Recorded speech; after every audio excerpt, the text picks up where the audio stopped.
Hi,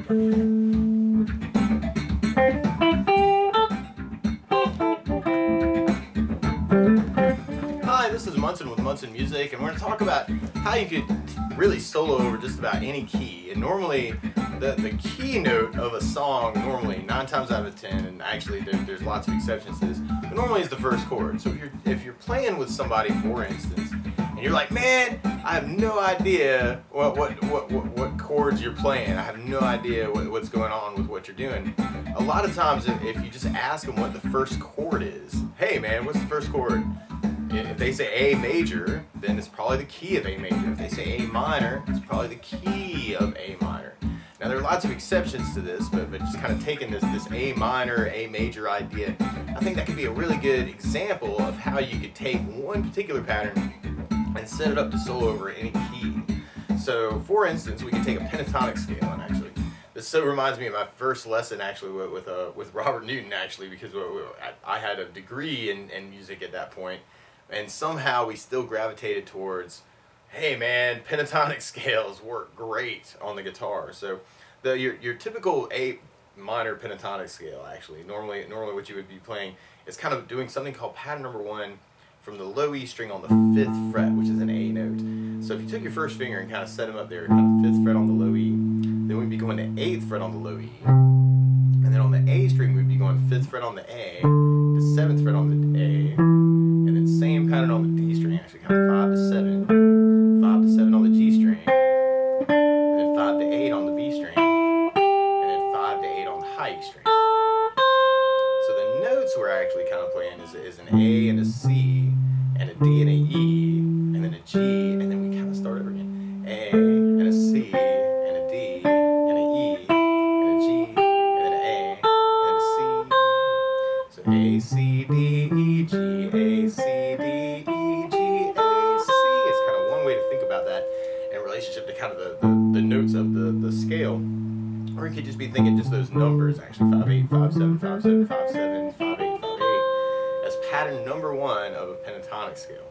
There are lots of other patterns, and you can kind of put these together too. Actually, I'm practicing this as kind of a 2-note scale, and you may be familiar with those other patterns. Actually, kind of pattern 2, right? Pattern 3, pattern 4.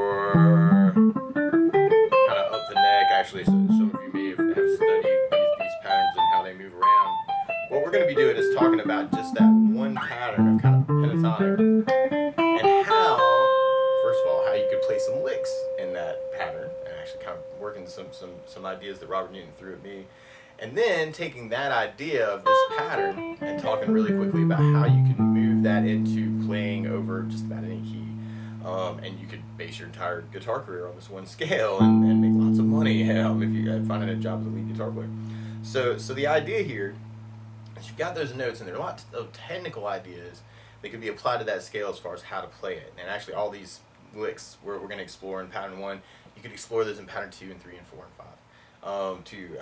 5. Or start off with just kind of basic technical things like hammer-ons could be kind of a cool word. Kind of doing just kind of playing the first finger note and kind of putting down the other finger to carry the sound across as a hammer-on. So kind of doing 5 with the pick, but then kind of putting the finger down to get the 8 without the right hand. So a cool little trick there is kind of called a hammer-on. So you can even try that idea through the whole scale, or you could try pull-offs, which is kind of the reverse of that, kind of working kind of the 8 back to the 5. So I'm playing the 8th fret on the high E, letting my finger fall off straight towards the floor to get it to fall, the sound to fall back to 5th fret. Kind of working a C, A pull-off idea. So that might be kind of a cool way to kind of, or some cool licks working pull-offs.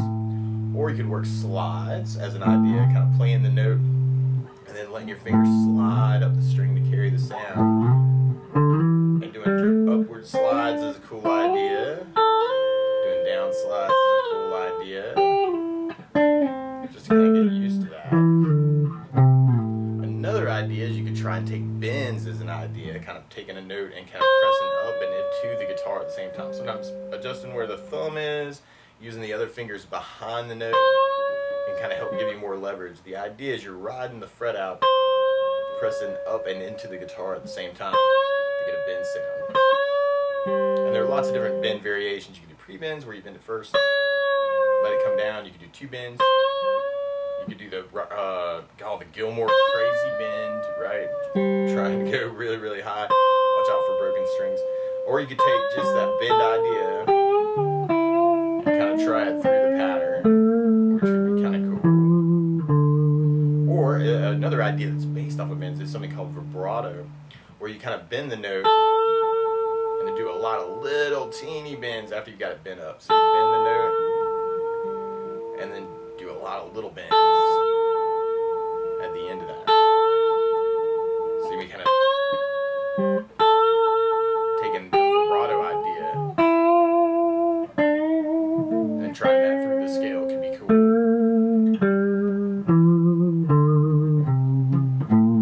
Or you could work a double stop idea. Now the idea of double stops is where you play two notes at the same time. And you can even take that idea and try it through the scale. This does get a little weird actually. You'd have kind of the fifths on the E and the B together, going to the eighths on the B and E. So I'm using a little mini bar with my pinky for that.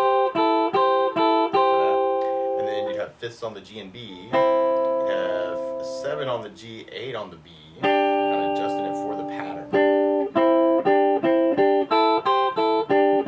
And then you have 7s together on the D and G, 5s together on the D and G, 7s together on the A and D, 5s together on the A and D. And then you have 8 on the low E, 7 on the A. It's kind of a double stop idea. And then you got 5s together on the E and A.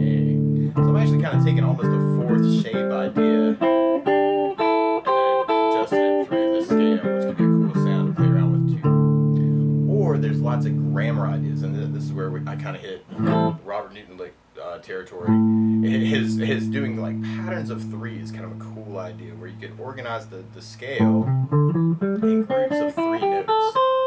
So for instance, you could do the A, C, and D of the scale, kind of the first 3 notes, 5, 8, 5, and then you go back to 8 on the low E to do an A, and then you're back to 5 and 7 on the A, then back to 5 on the A string to do the next 3. So the idea is kind of up 3, back 1, up another 3, back 1, up another 3, back 1, up another 3, back 1, up another 3, back 1, up another 3, back 1, up another 3, back 1, up another 3, back 1, up another 3, back 1, up another 3.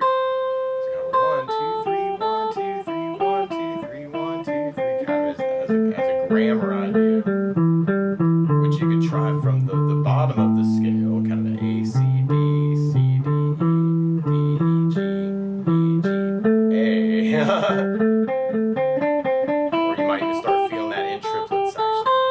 1, 2, 3, 1, or I'm reversing it, right? Kind of 8, 5, 8, 5, 8, 5, 8, 5, 7, 5, 7, 5, 7, 5, 7, 5, 7, 5, 7, 5, 7, 5, 7, 5, 7, 5, 8, 5, 8, 5.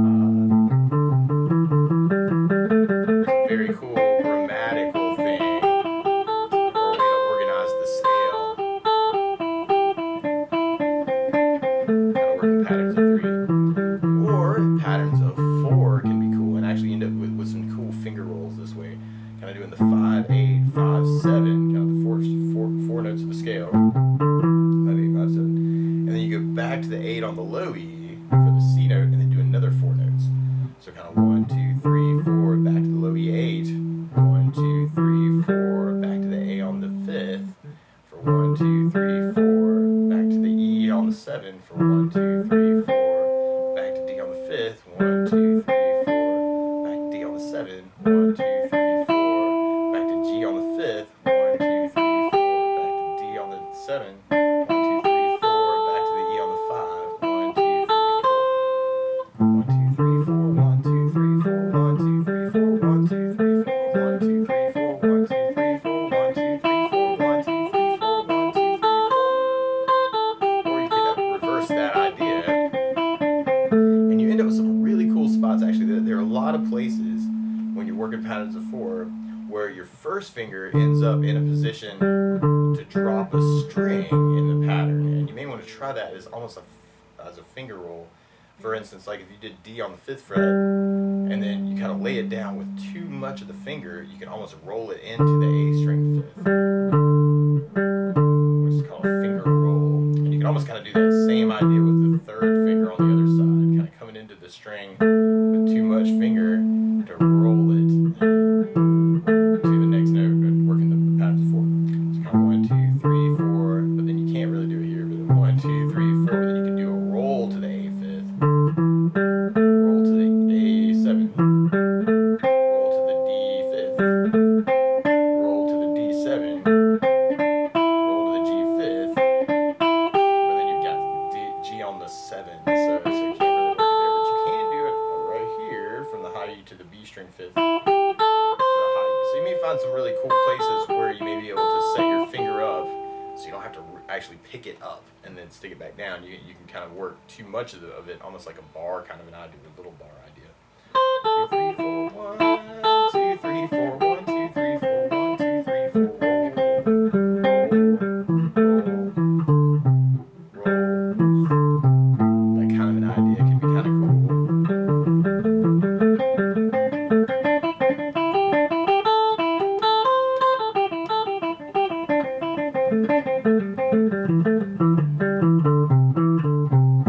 Could be a cool way to organize it too. And I'm kind of going off topic, actually, is what I'm going to do. Because now I'm just throwing crazy licks at you. And there are lots of cool Robert Newton licks, actually, even. And the way Robert would have seen this scale, okay, is in relationship to orbits, or the interval shapes around the octaves, actually, kind of around the A. So one way of thinking about this scale, actually, instead of thinking just the note names, you could think of the A, which is kind of your root note, to the low E string on the 8th fret as a flat third, and then from the A to the A string 5th is a 4th shape, then we've got a 5th shape, then we got a flat 7 shape, and then we're back to a root shape. And then from that root, you got root to a flat 3, root to a 4, root to a 5, root to a flat 7, root to a root to a flat 3. I may have just lost you, and you may want to go check out Visual Systems as a lesson if you're interested in looking at the scale that way. Although that would be a cool way to kind of see it, because it really relates to how you're hearing it in your head more kind of 1 root, flat third, 4, 5, flat 7, root, flat 3, 4, 5, flat 7, root, flat 3. And that way you can be thinking shapes around those notes. Although there's some other just really cool Robert Newton licks, actually, 1 note per string licks. I love these licks, actually. Where the idea here is you got the first note of the pattern that your first finger's playing, and then you have the second note of the pattern on the other side of the pattern. So kind of that 8, 7, 7, 7, 8, 8 is kind of the second note on the string that we're working this as a 2-note pattern. So the idea here is that you work ideas around 1 note per string instead of 2 notes per string. So you could do, for instance, like a 1 idea, 1, 1, 1, 1, 1, 1, and just kind of go straight across the string. Or you could go 2, 2, 2, 2, 2, 2, straight across the string, kind of on the other side of the pattern. So then you can mix it up different ways. Like you could have an idea of going first note, second note across the string. So it gets you out of just playing the pattern straight through. So now you're going 5th on the low E to 7 on the A, to 5th on the D, 7 on the G, 5th on the B, 8 on the high E. It's kind of almost like a little skip idea. It's kind of a 1 note per string idea. And you can even do that from the top too. 1, 2, 1, 2, 1, 2. Might be kind of a cool lick. Or you could work it almost like a 3-note idea. You could do a 1, 2, 1, where you do low E on the 5th, 7 on the A, 5th on the D is kind of an idea. It's kind of a 3-note idea, but 1, first note, second note, first note of the scale, kind of straight across the E, A, D. And then you could go back to the A string, 1, 2, 1, back to the D, 1, 2, 1, back to the G, 1, 2, 1. So that might be kind of a cool way to work it through too. Or you could do 1, 1, 2, kind of 5th on the low E, 5th on the D, 7 on the D, or 5th on the A, 7 on the D, 1, 1, 2, 1, 1, 2, 1, 1, 2, 1, 1, 2. Or from the high E, you could work it 1, 1, 2, 1, 1, 2, 1, 1, 1, 2, 1, 1, 2. So that might be kind of a cool lick too.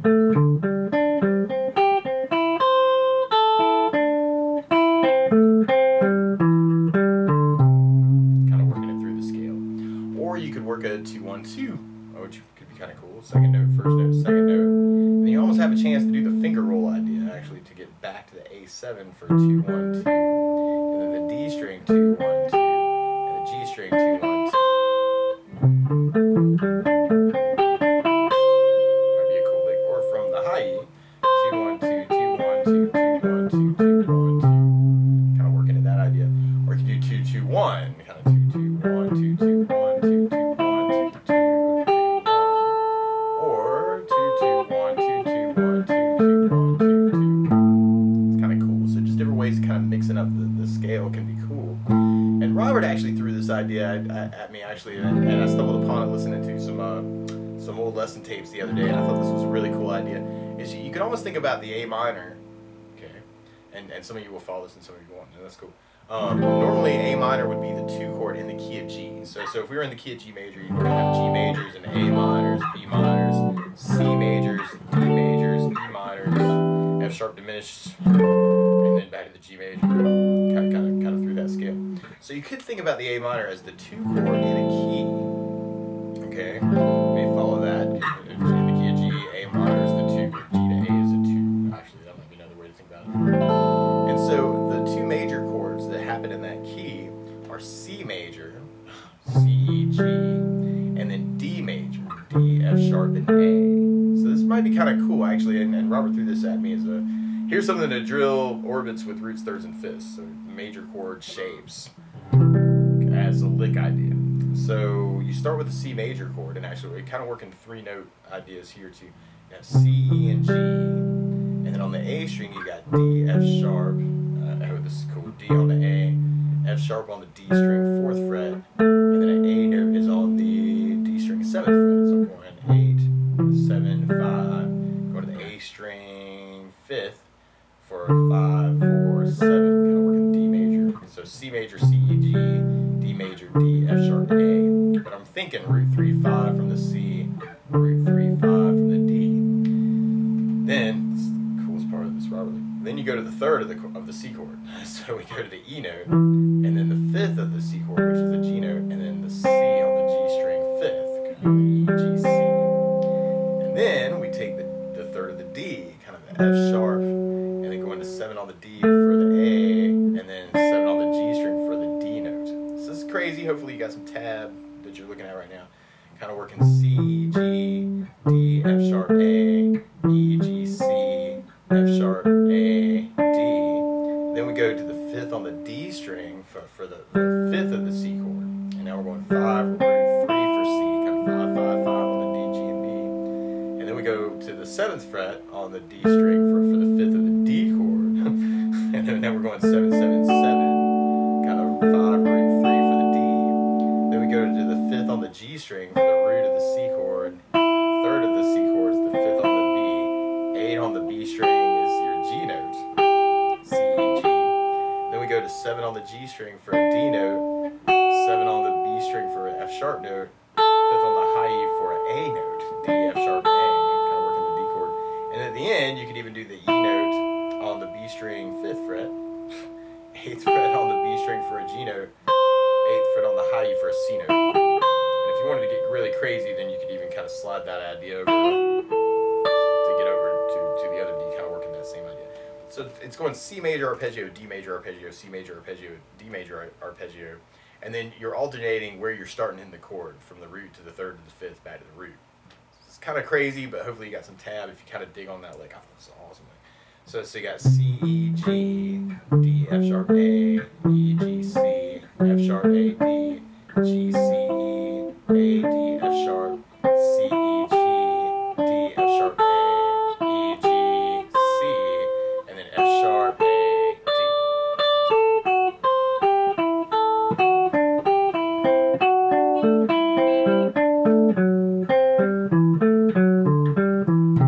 Kind of stumbled upon that lick actually the other day listening through some of the lesson ideas, which can be a very cool idea to work over an A minor chord, or even mixing. Oh, and you could even keep that going, couldn't you? Obviously, oh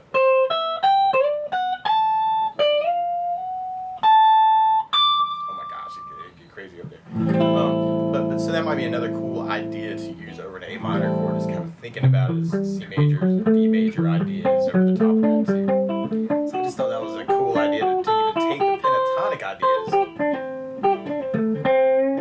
and then alternate it with a piece of that Robert lick.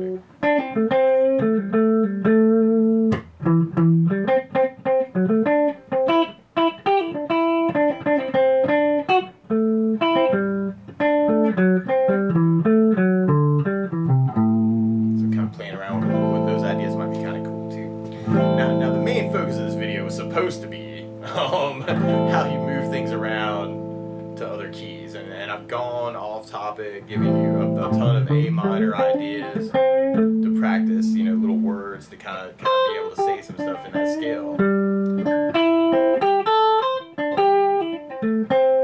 Oh, and randomly another idea, actually, and this is another Robert idea that he threw at me, is with any of these licks, actually, you maybe want to try doing them tapping wise. He used to call this more legato playing, like patterns 3, for instance. We could pick every note, or we could play the first note and then try kind of tap out. So this is weird. I'm doing a hammer on the low E, taking my first finger and just slammed him down on the A5. To kind of try and get the sound almost like a tapping idea. And actually, you could even take the right hand out of this and try it all left hand.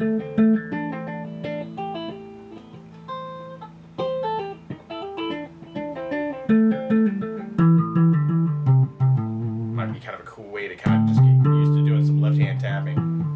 It's one of those skills that's very cool if you want to be able to drink a beer in the middle of a gig. I know that's a random thing, but so you're on a solo, you know, if you can keep a sustained trill, you've got time to, you know, have a sip or something. Or if you get used to legato playing,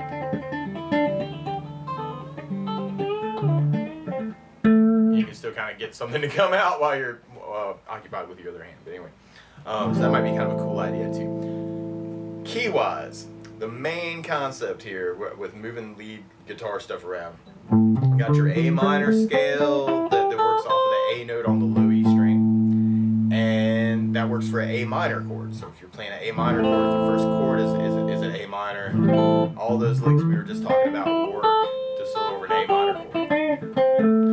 The weird part is if somebody says it's a major chord, they're like, oh my gosh, it's A major. Oh my gosh, well, what you do is instead of they're using your first finger lined up to the A note, which is a minor, it sounds sad. Well, what you could do is put your pinky on that note, on the A note, and then if you lined up the same pattern 1, but to that 5th fret on the low E string with the pinky, that ends up being your major pentatonic scale. So the idea here is major, you line it up to the pinky, minor, you line it up to the first finger. So if you got an A minor chord, or randomly if you're doing a blues thing, actually, and you hear some 7s going on, you might want to gravitate towards the minor pentatonic scale. And it's weird, minor pentatonic can get used to solo over major, actually, and does very quite often in blues and country. Randomly, so you might want to try the minor over a major chord. That's a whole other topic in a way, but not really. So the idea here is if you see a major chord, want it to sound happy, then you line it up to the pinky. So we got 2, 5, 2, 4, 2, 4, 2, 4, 2, 5, 2, 5. If it's sad, or if it's bluesy, then you may want to gravitate towards the minor pentatonic, still working the 5th fret on the high E string. Now you still have to know your notes on the low E string or the high E string. And that's where you'd line this pattern up. So just to give you some examples, because I know on Munson Jam Tracks there's tons of 1-chord vamps with major and minor chords. Tons more coming is what I'm hoping to do. So the idea is you could even dance around in Munson Jam Tracks, you know, do a search on the main channel for major, and then you'd have major chord vamps, or minor, and then you have minor chord vamps. And then you could take those ideas and then move them around on the guitar. Or whatever your instrument is, actually. But so, as an example, right, we'll go over a couple keys just to kind of get used to moving that groove around. So if, for instance, somebody's like, oh man, the first chord's an E major. All right, so E major. Oh, I'm a very happy chord, right? You go and find an E note on the E string. Now you've got the open E, right? Or you could work it off 12th fret on the low E string. It's still an E note. And actually, I'm kind of assuming you know chromatic scale: E, F, F sharp, G, G sharp, A sharp, B, C, C sharp, D, D sharp, E, E, E flat, D, D flat, C, B, B flat, A flat, G, G flat, F, E on the E string. Kind of the names of those notes because we'll be using those to line this up.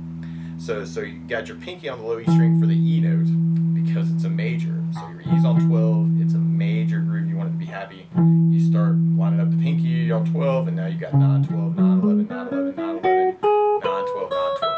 So if I got this chord going on,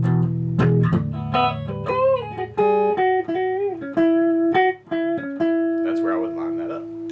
Now if I'm doing a minor, right, if it's E minor, the E note doesn't move. So the E note is still on 12 on the low E string, but now I start with my first finger. So E minor, pentatonic scale, you got 12, 15, 12, 14, 12, 14, 12, 14, 12, 15, 12, 15. Over that.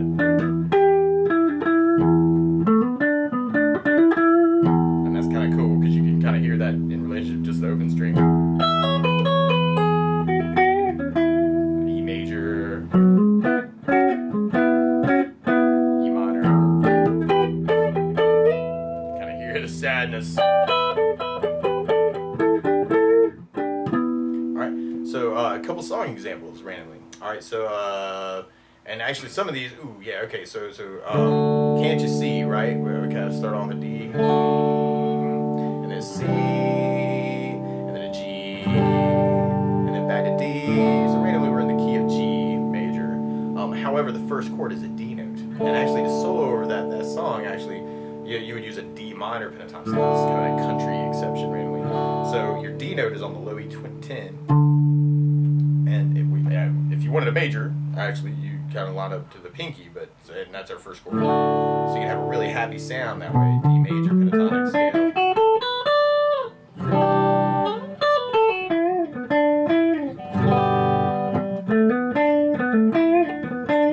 Or if you wanted to, you could play against that major sound and get a minor idea going on with a D minor pentatonic scale.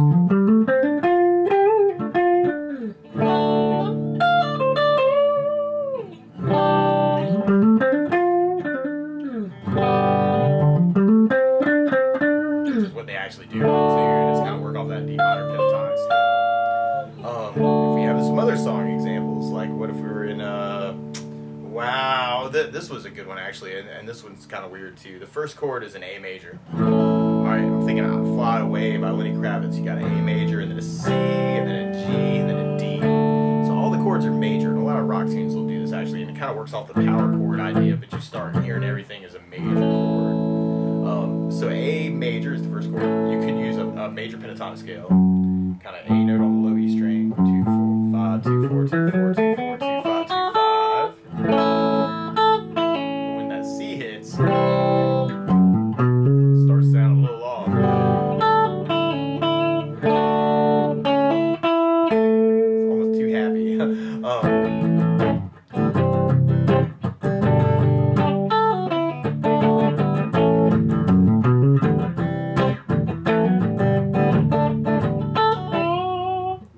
Works. I think the minor kind of works better, like working 5 to 8, that one that we actually started with all the licks with.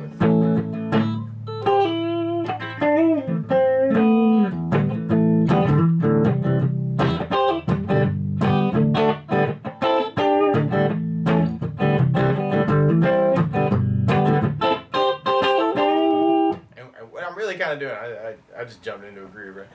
This is a very Jimi Hendrix thing, is you play the chord, make up a lick, chord, make up a lick, chord, make up a lick, chord, make a lick. And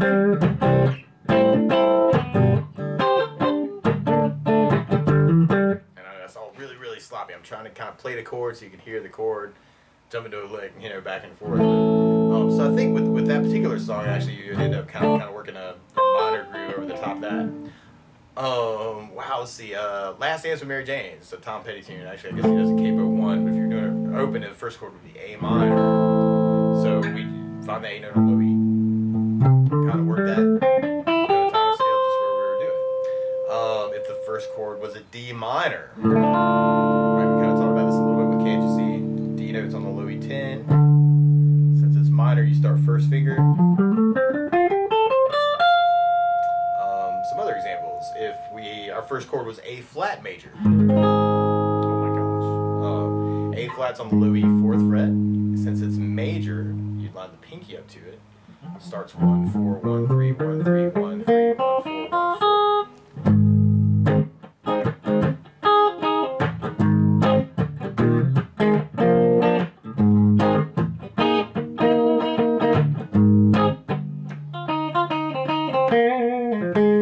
That kind of thing could be cool. What if our first chord was a F minor? So now working the other side of this pattern. So if it's an F minor, you got F on the Louis string, first fret. Same pattern, actually. 1 4 1 3 1 3 1 3 1 4 1 4.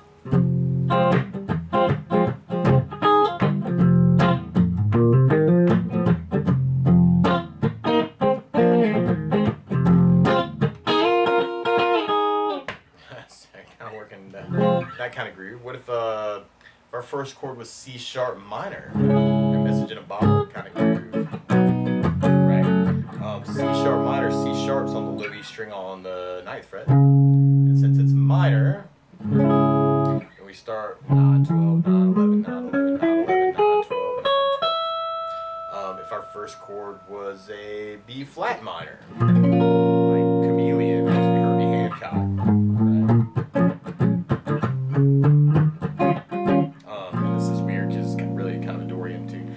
But the main melody is pentatonic scale. So you have B flat on the Louis 6, and then you got 6 to 9, 6 8, 6 8, 6 8, 6 9,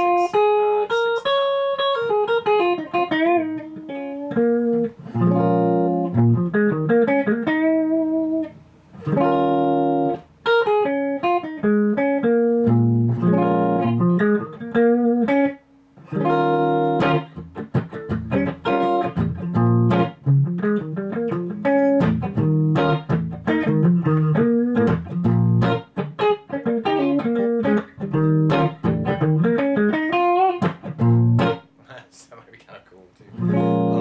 What if your first chord was E flat major? So now we got an E flat on the Louis string 11th fret. We got 8th fret is kind of your C note randomly, and actually that's what's weird. Actually, all these patterns actually are really two, right? So E flat major is the same key as C minor, and actually that can be a very cool thing just to kind of get in your head too around the pattern. So E flat major, E flat's on the Louis 11, it's a major, put your pinky on it, working that pentatonic scale pattern from 8, so 8 11 8 10 8 10 8 10 8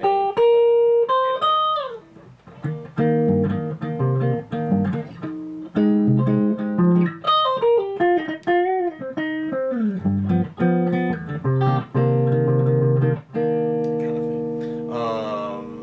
So what if we were in the key of G minor? Actually, I'm kind of thinking Stormy Monday, actually, and this is random because another blues thing is you'd have G, kind of slow blues in G, kind of working G minor pentatonic scale. So you have Louis on the 3rd fret as your G note, and since it's minor, we start with the first finger. So you have 3 6 3 5 3 5 3 5 3 6 3 6.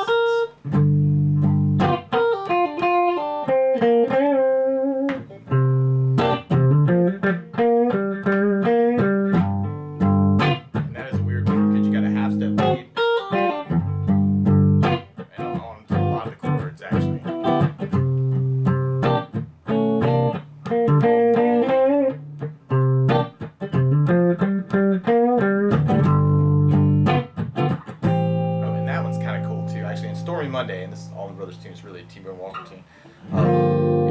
You'd have G7, this cool walk up to A minor, cool walk up to B minor, cool walk back to B flat 7. It's kind of groovy. Actually, that's the coolest part of the whole tune. Actually, before you jump to this D chord, so randomly on that part, you may even, and sometimes tunes just kind of work this way. You got the G minor idea that you're working for the G7. When it moves to the A minor, you may want to move that whole pentatonic pattern over. When it moves to B minor, you might want to move that whole pentatonic scale over. When it goes to the B flat, we're getting really chord specific in the tune. Now, B flat major, you could even work B flat major pentatonic scale. So actually the G minor and then you'd be back to the D. So you could even get really exact. Oh, so on D7, I can use D minor pentatonic. But then it goes to E flat, so I can do the same thing to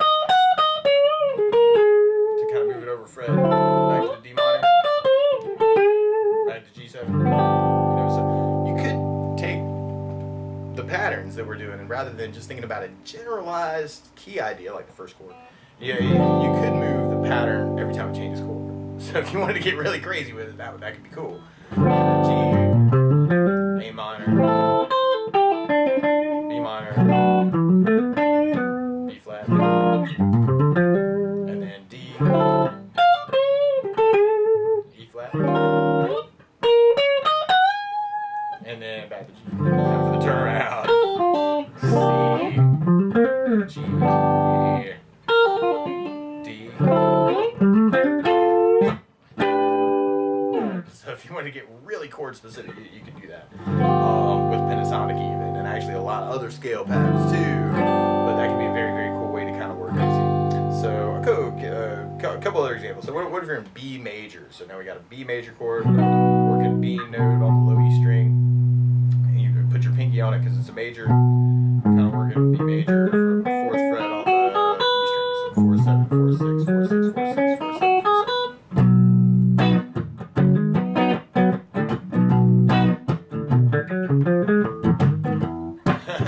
Alright, let's see it.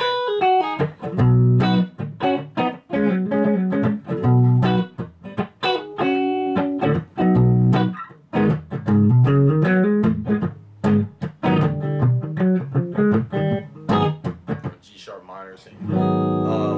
So what if you were in F sharp major? Now this gets a little weird. F sharp major, right? F sharp's on the low E 2nd fret. But I can't put my pinky on that and line it up to anything. So I gotta take that note and shift it all the way to 14th fret. So over the 12th fret, everything starts over again. E, F, F sharp, G, G sharp, A sharp, B. So you take that F sharp note on the 14 on the low E, put the pinky on it, awesome, and then you got 11 to 14. It's kind of an F sharp major pentatonic scale. So you got 11, 14, 11, 13, 11, 13, 11, 13, 11, 14, 11, 14. So we're just taking that pattern that we start with.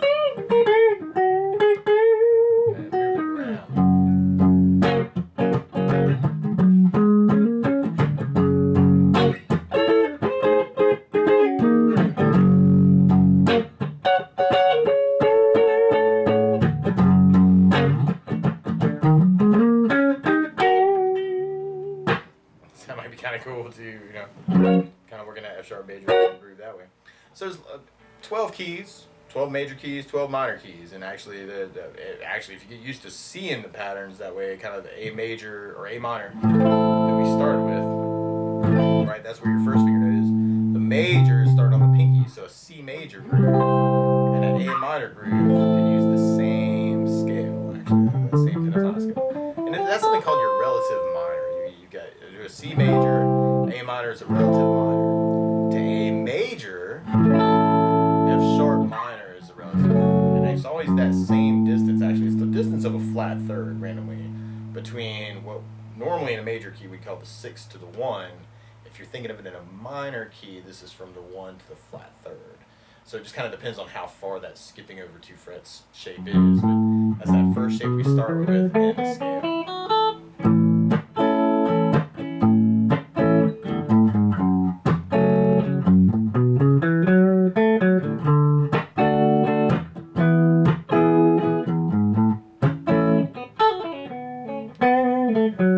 Or sometimes it can be cool even to take that idea of the pattern lower and then shift it up by 12 frets to get the next note up.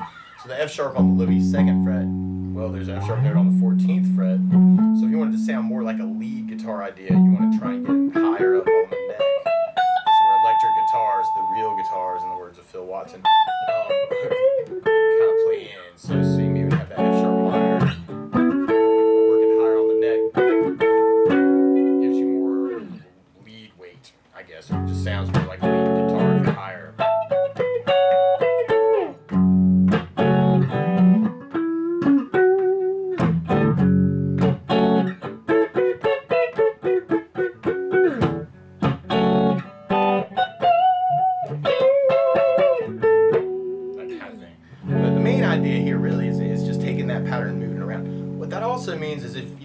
turn on the radio and some tune is playing, whatever it happens to be, then there's probably a place where that pentatonic scale will work. So you could turn on the radio. I know some of you guys love to listen to the radio. You got to hear what's on new. Grab your guitar, tune up, hopefully, and then from there, try and find a place where that first finger, fourth finger on the low E string sounds good to you with whatever song's playing on the radio. And sometimes some songs will change keys. You know, I mean, they'll go between two keys sometimes. You know, so it might one place might sound good to you in the beginning. Some other song, pattern may not stay in the one place. But that could be a very cool exercise. Find some place where just the first finger and the pinky sounds good, and then try your pattern. And it may not work. You might be like, man, it just sounds like I'm playing a whole bunch of wrong notes. Find another place where that almost sounds pretty good to you. Like, oh yeah, oh, that's starting to sound more like the tune, yeah. And you might not even know what chord's going on. But that would give you a background track to try and practice some of those licks we were talking about.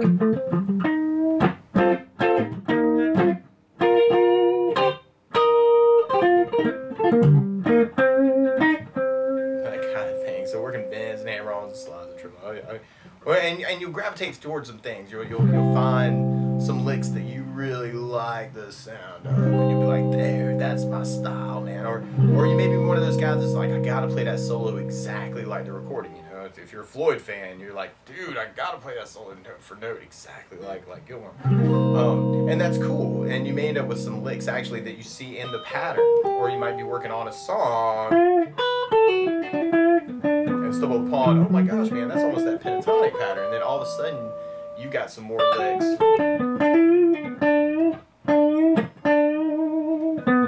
To kind of add to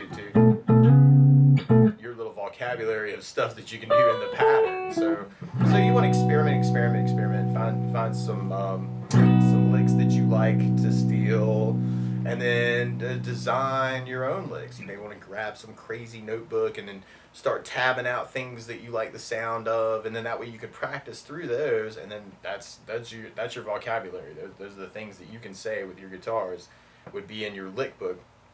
I had a great lick book, an awesome lick book, and then I had a guitar stolen and it had the lick book in it, but now I have a new lick book.